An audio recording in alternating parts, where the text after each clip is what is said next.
We're going to turn now to an ABC News exclusive with the sole survivor of that deadly lightning strike near the White House. She's talking about those moments for the first time. Eva Pilgrim is here now with the latest on her recovery and the reunion with the people who saved her. Good morning, Eva. Good morning, Robin. Amber Escudero-Kontostathis suffered second-degree burns all along the left side of her body and now relies on a walker.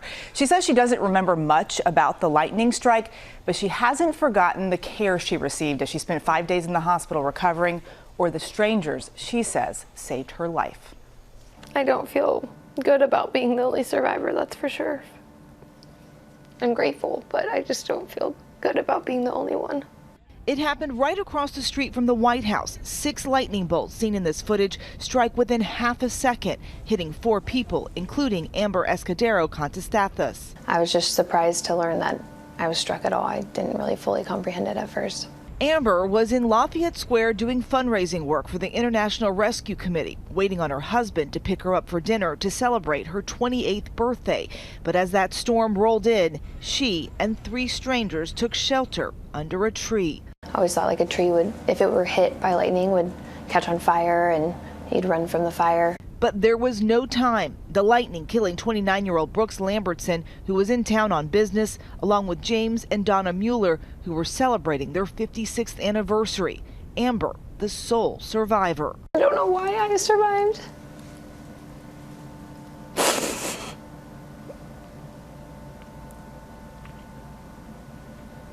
I just don't think it's fair. The last thing she remembers that day is talking to that couple. I remember talking to them about Wisconsin because we went there for a family reunion, and I remember asking them how their time was out here. I just hoped I didn't stop them to talk again. I hope they weren't there because of me.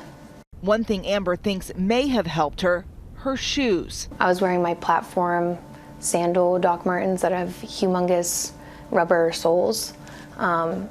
They definitely didn't save my life, but I definitely think that it contributed to potentially less of a burn.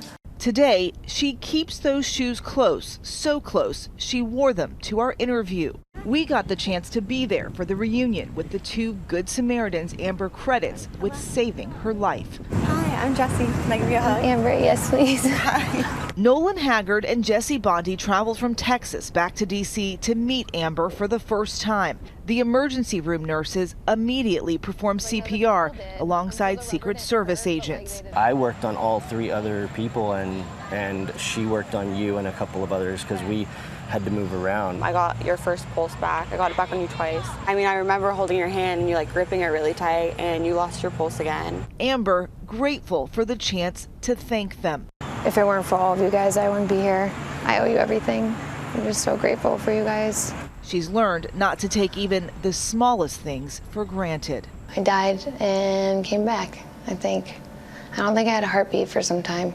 You don't know when your last day might be.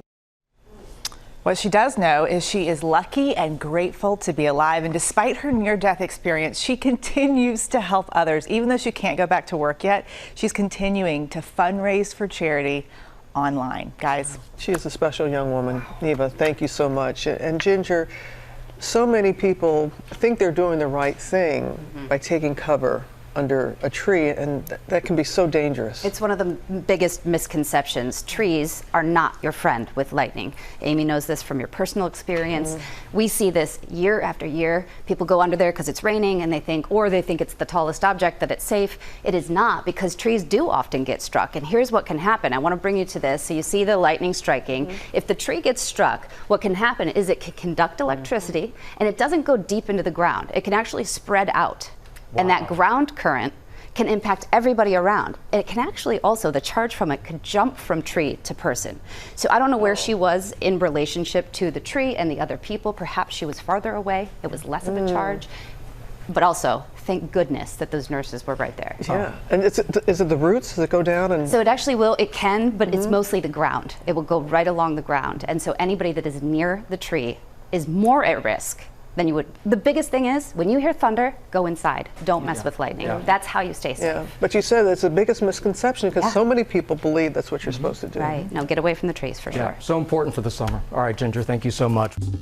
Well, hey, Hey there, GMA fans. Robin Roberts here. Thanks for checking out our YouTube channel. Lots of great stuff here. So go on, click the subscribe button right over here to get more of awesome videos and content from GMA every day, anytime. We thank you for watching, and we'll see you in the morning on GMA.